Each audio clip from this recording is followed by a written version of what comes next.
Alors il y a plusieurs Stefan Zweig. Il y a Le Novelliste avec 24 heures de la vie d'une femme, Lettre d'une inconnue que moi je recommande, qui est son chef-d'œuvre. Le joueur d'échecs. Le joueur d'échecs. Moi j'avais commencé par ça. Ouais. Voilà.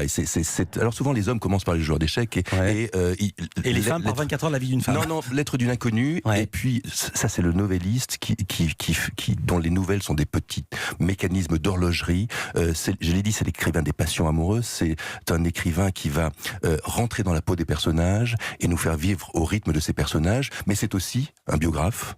C'est Marie-Antoinette, Marie Stuart, Fouché. Là, alors qu'on était dans l'intime avec Le Novelliste, on est dans le souffle de la grande histoire.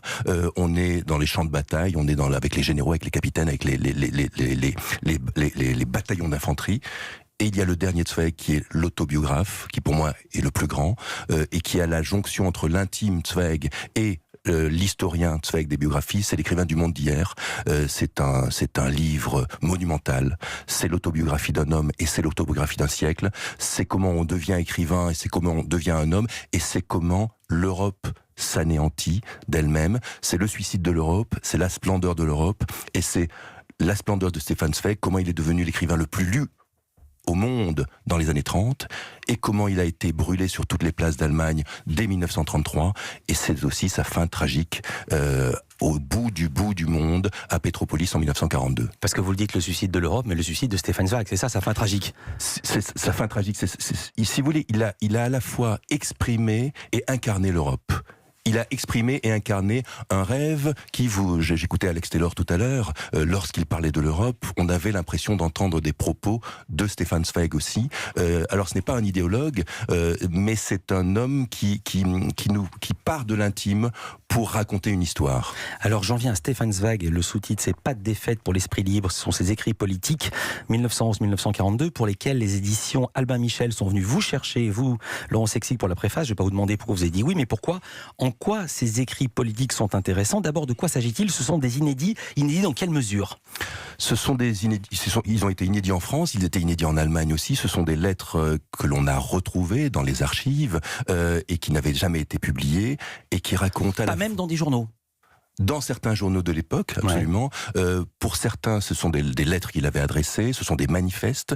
Et si vous voulez, ça nous permet de découvrir un autre Stefan Zweig. C'est-à-dire, on a l'habitude, c'est devenu un cliché maintenant, de dire que cet homme s'est totalement refermé sur lui-même à partir de 1933, qu'il a fui, qu'il s'est comporté presque comme un lâche. C'est-à-dire qu'il n'est pas. Alors je sais pas s'il était lâche, mais en tout cas il a fui l'Europe. Alors, il est allé en Angleterre, puis aux États-Unis, puis au Brésil. Donc déjà il a fui. Alors il n'a pas fui, il est parti en exil.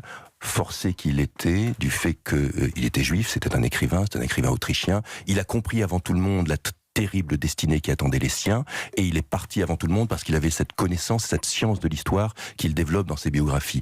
Donc si vous voulez, il n'a pas fui, il s'est exilé, sa vie de 1933 à 1942 a été une errance, et c'est ce que racontent ses lettres. Alors je vais faire un excellent résumé de l'image de Zweig, parce que je vous l'ai piqué, c'est la vôtre, vous écrivez dans la préface.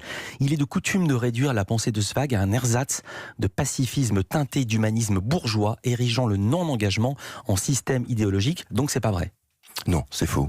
Et je dois dire que même moi, qui ai lu beaucoup de choses sur Zweig, j'ai été surpris par ses lettres, j'ai été surpris par ses manifestes qui montrent un Zweig inédit, comme le sont ses écrits, c'est-à-dire un homme qui s'est engagé de 1933 à 1942 politiquement et qui... Allez-y, oui. Oui, non, même vous, je veux dire ce qui m'a vraiment frappé, parce que j'ai lu votre roman Les derniers jours de Stefan Zweig qui était sorti en 2010.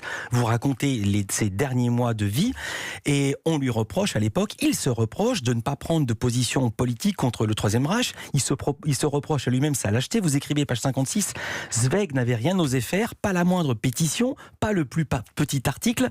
Il était tétanisé par le retentissement de ses propos. Donc la preuve que non. Donc en 2010, il vous manquait des infos. Absolument. Et c'est ça qui est extraordinaire avec les vies de ces hommes. Moi j'écris sur Einstein, sur Gary, actuellement sur Kafka. Leurs vies sont tellement exceptionnelles, sont tellement riches, embrassent tellement l'histoire que c'est une découverte permanente. J'avais découvert l'histoire du fils d'Einstein qui était schizophrène, qui était fou, qui était aliéné. Et là, en effet... c'est vrai qu'il n'a pas, je ne reviens pas entièrement sur ce que j'avais écrit, c'est-à-dire que politiquement, il n'a pas pétitionné, mais parce qu'il avait compris, et on le saisit à la lecture de ses inédits, l'inefficacité, la vacuité de tout engagement. il avait trouvé évidemment plus fort que lui, lui qui était l'homme des livres, avec l'homme qui a brûlé les livres, avec l'Allemagne qui à l'époque a brûlé les livres, il avait trouvé plus fort que lui. Donc il a renoncé en 1940, en 1941, il a renoncé définitivement en 1942, mais de 33 à 40, c'est ce que j'ai pu découvrir grâce au cadeau que m'a fait Albin Michel en me demandant de préfacer cet ouvrage, c'est que cet homme de 33 à 40 avait lutté avec ses moyens.